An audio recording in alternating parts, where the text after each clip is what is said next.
যে এক বছর আগে তাদের যে মোরালিটি ছিল, মানবিক শক্তি ছিল, বল ছিল, সেই জায়গাটি এক বছর পরে দেখছি যে আমরা সেই জায়গা থেকে সরে এসেছে। সেটির পেছনে বেশ কিছু কারণও বললেন। আসলে মানে এই জায়গা থেকে বের হয়ে আসার কি আর সামনের পথটা কি? ধন্যবাদ হেলাল ভাই, যেখান থেকে শেষ করেছেন আমি সেখান থেকেই শুরু করি। আমাদের এই যে বিক্ষোভটা বা এই যে গণ অভ্যুত্থানটা, আমাদের এক্সপেকটেশনটা কি ছিল আমরা এটা জানি, যে আমরা আমাদের এখানে একটা ডেমোক্রেটিক সিস্টেম আমরা এখানে এস্টাবলিশ করব। সানবিট সব দিবে সামাল। সানবিট ম্যাজিক প্রেস ডিশওয়াশিং এর মাথা ঘোরানো সলিউশন। আমাদের হারানো ভোটাধিকার সেটি আমরা ফেরত আনবো, প্রতিষ্ঠানগুলোকে ডেভেলপ করবো এবং আমরা আমাদের সমাজে একটা গণতান্ত্রিক রূপান্তর ঘটবে।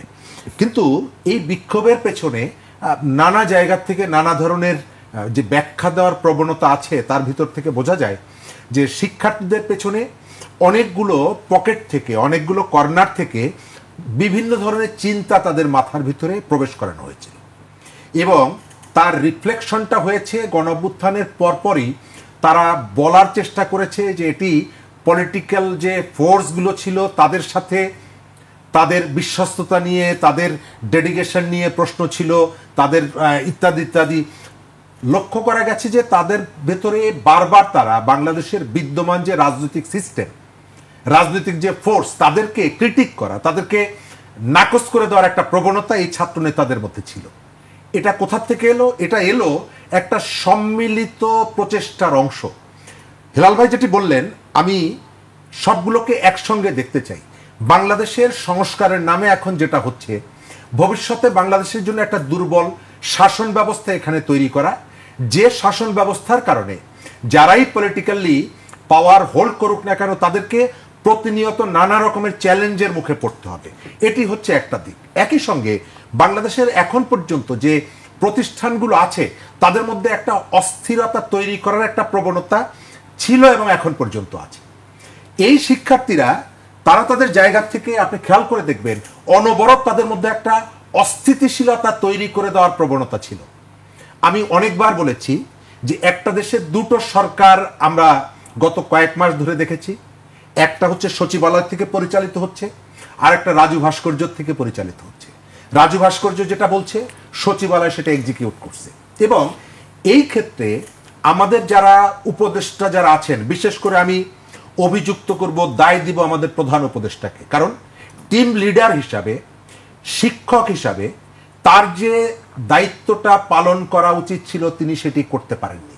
আমি আপনাকে জিজ্ঞেস করি, ইন্টারমিডিয়েট ফার্স্ট ইয়ারে, এবং আমার এখনো পরিষ্কার মনে আছে আপনার এখানে সর্বশেষ আমি যে টক শোতে এসেছিলাম, আপনি একজন সমন্বয়ককে ডেকেছিলেন, যার বিরুদ্ধে রেল ভবনে ওই কমিটিতে থেকে ইন্টারফেয়ার করার অভিযোগটা আপনি তুলেছিলেন, যে আপনার সম্পর্কে তো এই ধরনের কথাবার্তা আছে, এবং তিনি বলেছিলেন যে এটি আমাদের রেসপন্সিবিলিটি, বিপ্লবের শক্তি হিসেবে এটি আমার দায়িত্ব।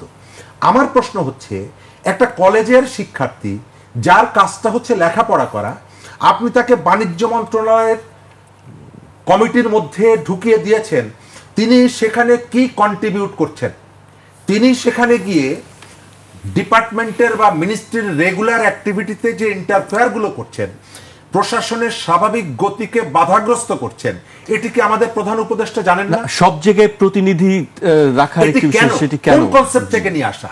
এটা হচ্ছে যে আমাদের পর্যায়ক্রমে এই যে লিডারশিপটা উঠে আসার যে সুযোগটা ছিল, এই যে নেতৃত্ব বিকশিত হওয়ার যে সুযোগটা ছিল, আপনি দেখেন প্রায় 160 জন সমন্বয়ক ছিল গণ অভ্যুত্থানে, তাই তো? আপনার যে পার্লামেন্ট, 300 আসনের যে পার্লামেন্ট, তার অর্ধেক সংখ্যক শিক্ষার্থী বিভিন্ন প্রতিষ্ঠান থেকে বেরিয়ে আসছে। আপনি যদি তাদের ভিতরে পলিটিক্যাল মোটিভেশনটা সেভাবে দিতেন, আপনি একটা নতুন লিডারশিপ এর ভেতর থেকে আপনি বের করে আনতে পারতেন। কিন্তু আপনি তাদের মোটিভেশনটা কি দিয়েছেন? মুক্তিযুদ্ধকে অশ্রদ্ধা করতে হবে। আপনি মোটিভেশনটা কি দিয়েছেন? সুযোগ পেলেই 71কে 24-এর কাউন্টার হিসাবে দাঁড় করাতে হবে। সুযোগ পেলেই বিএনপিকে একটু খোঁচা দিতে হবে। সুযোগ পেলেই লেফটদেরকে একটু খোঁচা দিতে হবে। সুযোগ পেলে একটু অন্যান্য দিকে প্র্যাকটিসটা করতে হবে। অর্থাৎ এই যে ঘটনাগুলো, সেনাবাহিনীকে আপনি সুযোগ পেলে একটু একটা ধাক্কা দিতে হবে, আবার সুযোগ পেলে প্রশংসাও করতে হবে। তো এই যে হিপোক্রেসিগুলো আপনি এদের মধ্যে নিয়ে আসছেন, আমি ওই জায়গাটা আসছি। এই শিক্ষার্থীরা যখন দেখছে যে আমরা যাকে নিয়োগ দিলাম তিনি 700 কোটি টাকায় একদিনেই এক স্বাক্ষরে তিনি নিজের মাপ করে নিলেন, তিনি একের পর এক সুযোগ নিচ্ছেন, তখন রিয়াদ তার বাড়িতে যদি 2.5-3 লাখ টাকা খরচ করে একটা ছোট্ট বিল্ডিং বানায়, আমি দোষের কিছু দেখি না। এটি একদিকে বলছি। এদেরকে নষ্ট করার পেছনে এই উপদেষ্টাদের কয়েকজন উপদেষ্টার ভূমিকা আছে। হেলাল ভাই যেটি বলেছেন, আমরা এটি দেখিনি যে টেলিফোন করে বলা হয়েছে তোমরা হাইকোর্ট ঘেরাও করতে আসো, যদিও এই রেসপন্সিবিলিটি তাদের ছিল, এই কাজগুলো তাদের ছিল, তারা করেনি। এদের কাছে বন্দুক রেখেছে এবং এদেরকে এই জায়গাটায় নিয়ে গেছে। ধানমন্ডি থানা থেকে হান্নান মাসুদ যখন কয়েকজন অপরাধীকে, দুর্বৃত্তকে বের করে নিয়ে আসলো, আমরা কি শুনলাম? ঢাকার মেট্রোপলিটন পুলিশ কমিশনার হান্নান মাসুদকে পাঠিয়েছে ধানমন্ডি থেকে এদেরকে ছাড়িয়ে আনার জন্য। অর্থাৎ এরা তো দেখছে যে আমাকে যদি গ্রেপ্তারও করে পুলিশ, আমাকে ওই মেট্রোপলিটন পুলিশ কমিশনার কেউকে না কেউকে পাঠাবে। এই যে খবরগুলো আসছে, এই যে ছবিগুলো আসছে, গণঅভ্যুত্থানে যারা চোখ হারিয়েছে, কান হারিয়েছে, প্রপার ট্রিটমেন্ট না পেয়ে বিষ পান করে আত্মহত্যার চেষ্টা করছে, তখন একজন ছাত্রনেতা ঢাকা থেকে মংলা পোর্টে চলে যায়, সেখানকার উপদেষ্টা হয়। আমাদের প্রধান উপদেষ্টা এটা জানেন না? এই খবর পত্রিকা আসে না? অন্য উপদেষ্টারা জানেন না? তো আমি যেটা দেখি, ব্রাইট স্টুডেন্ট গুলোকে নষ্ট করার পেছনে আপনারা যে ওই যে মেটিকুলাস পরিকল্পনা, এই মেটিকুলাস পরিকল্পনা, ওই যে রাজনীতিকে আপনি বিতর্কিত করছেন, আপনার টার্গেটটা কি? আপনি রাজনীতির সংস্কারের নামে এই যে ঐক্যমত্য কমিশন, তাদের মাথার থেকে যে প্ল্যানগুলো আসছে, তারা এসে বলছেন এটা জনগণের পরিকল্পনা, জনগণের মাথা থেকে এসেছে। আপনারা এই যে প্ল্যানগুলো আনছেন, এই প্ল্যানগুলো, এই পরিকল্পনাগুলো, এই কনসেপ্টগুলো বাংলাদেশের কোন জনগণ আপনাদেরকে এই কথাগুলো বলেছে? আপনারা বাইরের থেকে কতগুলো আইডিয়া আমদানি করছেন। কেন?